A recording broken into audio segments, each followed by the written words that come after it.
Pero a eso también le sumamos, doctor, el tema del cambio climático, que es un asunto que también hemos tratado con mucha agudeza en el programa En la búsqueda de la justicia, anticipándonos y alertando al respecto, incluso haciendo videos vivenciales y tramas como la de qué decisión podría tomar un gobernante o tendría que tomarla aquí en el Perú, pero que tampoco pues cayó no sé, con beneplácito a las autoridades de aquel entonces y mucho menos hoy, ¿no? Así que de repente de esos dos temas podemos hacer un análisis rápido, doctor. Mira, muy puntual, ¿no? El cambio climático se produce por acción del hombre. El contagio del coronavirus es de hombre a hombre y se produjo en China y bueno, se expandió por otros lugares del mundo. Pero ahora, acá en el Perú, no podemos quejarnos de que se ha obtenido mayor conciencia sobre lo que es la defensa del ecosistema, ¿no?, a nivel del planeta. Pero a pesar de eso, vemos accidentes, como el caso del derrame de petróleo, donde produjo una costra negra que se desplazó sobre las olas del mar, desde Ventanilla hasta Huacho, dejando solamente muerte, ¿no?, destruyendo todo el sistema que había en esos momentos. Ahora, por cuestiones políticas, nos hemos olvidado un poco de cómo terminó ese escenario, qué es lo que se debe hacer. Recuerdo muy bien que el año 2014 murieron cerca de 800 delfines en la parte norte y nadie se explicó que tenía que ver algo de repente con un tema nuclear producido en otra parte del mundo. Los mensajes que da la naturaleza. Exacto. Entonces, si tenemos ahora un clima diferente, tenemos mucho calor, mucho frío a la vez y va cambiando, es precisamente por el cambio climático, ¿no? En otros países la situación es más seria, ¿no? ¿Por qué? Porque se ha agudizado el tema del frío y el calor. Tenemos, por ejemplo, hace poco me tocó la oportunidad de viajar a Bogotá, hace 3 semanas, me fui por el Día de la Amistad. Entonces no pudimos aterrizar en Bogotá por los incendios forestales que habían cerca y habían producido un humo que no dejaba ver la pista de aterrizaje. El tema del incendio en Paraguay, en Chile, en Argentina, son productos precisamente de ese cambio climático. Del excesivo calor, ¿no? Claro, y como dice alguna lideresa europea, una gran adolescente, ¿no?, nos robaron a nosotros ese espacio de vida que tenemos que tener en este planeta. Y no hicimos lo necesario, y este tema no depende precisamente de un país como el Perú, sino de los países, las potencias más desarrolladas, que cada año se reúnen, pero que solamente queden en el papel y no resuelven nada por los intereses económicos que siempre guían los intereses personales de personas, ¿no?, de grandes intereses personales a nivel de un escenario político que son los que dirigen los países más desarrollados, ¿no? Así es. Bueno, habrá que seguir aportando, ¿no?, nuestro granito de arena ahí como para orientar y de repente informar al respecto de lo que ocurre en otras latitudes y que mucha gente aquí en el Perú no tiene acceso a esa información, ¿no? Pero más allá, doctor, yo quería de repente aprovechar su experiencia, su gran bagaje de vivencias que ha tenido dentro de la Fiscalía de la Nación, dado que ha sido exfiscal de la Nación. ¿Qué le parece este momento crítico por el que está atravesando en este momento el Ministerio Público, Fiscalía de la Nación? Mira, primero, creo que es momento de decir algunas situaciones que se han presentado. Y lo vuelvo a reiterar, porque lo puse en mi Facebook bien claro, y lo voy a volver a poner, el tema de la impasividad, el abandono, a veces que ha sufrido el fiscal y también el personal administrativo durante la pandemia. Han estado en locales inapropiados, han estado sin el apoyo necesario para poder seguir trabajando.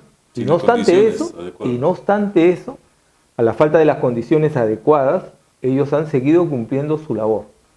¿Cuál es el reconocimiento que hay con respecto a ese esfuerzo en lo que se ha visto de muchos fiscales?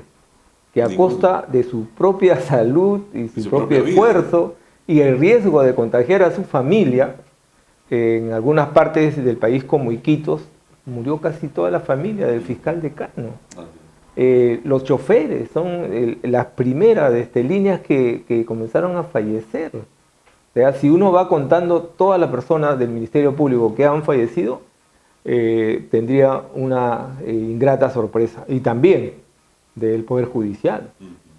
El Poder Judicial, acá no había respeto a los cargos, o sea, el coronavirus no ha respetado absolutamente a nadie. claro. Pero el asunto era de qué manera un Ministerio Público o un Poder Judicial se preocupaba de sus elementos más importantes en lo que es el desarrollo de una actividad tutelar relevante en un sistema penal de nuestro país.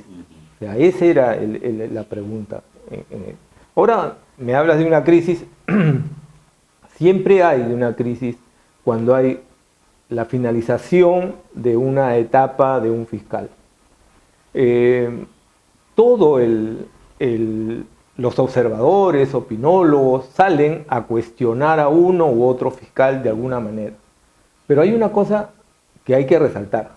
El Ministerio Público se vuelve, en ese aspecto, en esa línea de ideas, una de las instituciones más importantes de la vida de un país como el nuestro. Cuando acaba el periodo de un fiscal de la nación, el principal elemento persecutor del delito, todos se preocupan.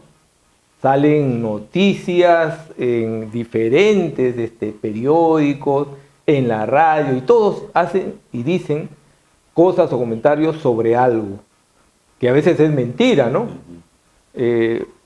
¿Y qué sucede con otras instituciones? O sea, por ejemplo, ¿qué sucede con lo que se refiere al Tribunal Constitucional, ¿no? O sea, ya terminaron su periodo hace mucho tiempo. Claro. Y yo lo vi mal, no sé si será lo mismo, que muchos de ellos comenzaron a hacer campaña para que un Congreso no eligieran a los nuevos, sino esperar un poco. Bueno, hemos esperado un poco y siguen. O sea, sigue la misma situación. Personajes, muy buenos juristas en algunos casos, otros no. Algunos cuestionados, otros no. Pero que ya están con el plazo vencido. Claro. ¿Qué dice el periodismo al respecto? Sí, pues. No dice nada. Pero en cuanto se refiere al Ministerio Público, al fiscal de la Nación, ahí sí. Pero sí. Eso de repente resalta porque es más importante la labor del fiscal de la Nación que del Tribunal Constitucional para muchas entidades o de repente para el público de a pie, ¿no? ¿Por qué? Por la relevancia que se tiene y porque es un cargo de veras importante en el país. Sobre todo porque en momentos en los que coincidentemente se da la crisis es cuando viene el cambio o la etapa de recambio en la Fiscalía de la Nación, ¿no? ¿Por qué sucede eso? El tema es un tema estratégico, me parece, ¿no? El único que tiene la facultad de investigar a las máximas autoridades es el fiscal de la Nación. Claro. Entonces, ese cargo es visto de una manera muy cercana, para algunos inquietante, preocupante, y una serie de cosas, pero o sea, el derecho constitucional también es importante, claro, ¿no? Ellos pueden decidir si hay vacancia o no hay vacancia, pueden decidir el derecho que tienen las mascotas de ir en un ascensor, que es importante. Ahora, ¿quién no tiene una mascota? ¿Y cuánto ha ayudado en la pandemia una mascota, ¿no? Entonces, esas situaciones me parece que son de importancia para un tribunal constitucional, pero que ellos ahorita no digan nada y estén tranquilos, o sea, y que el Congreso no diga nada, me parece que eso debe superarse. En bien de la nación hay muchas personas con bastante competencia para poder continuar en ese... Y que ellos ya cumplieron su labor con el país. Claro. Hay que felicitarlos, reconocerlos también a ellos, si cabe, en el caso. Y acá nos olvidemos mucho del trabajo. No hay, por ejemplo, un monumento al funcionario público que siempre ha sido honesto, que ha dado lo mejor de su vida y que lamentablemente ya envejeció y tiene que, como dice, se toca el pito del último minuto del partido y tiene que retirarse, quiera o no. Claro. Quiera o no, pero no hay eso. Entonces tiene que dar un reconocimiento también a las buenas obras humanas, ¿no? Ahora es la eterna poca valoración que se da al buen trabajo, al trabajo digno realizado en el país, ¿no? Y eso no es de ahora, es de siempre, ¿no?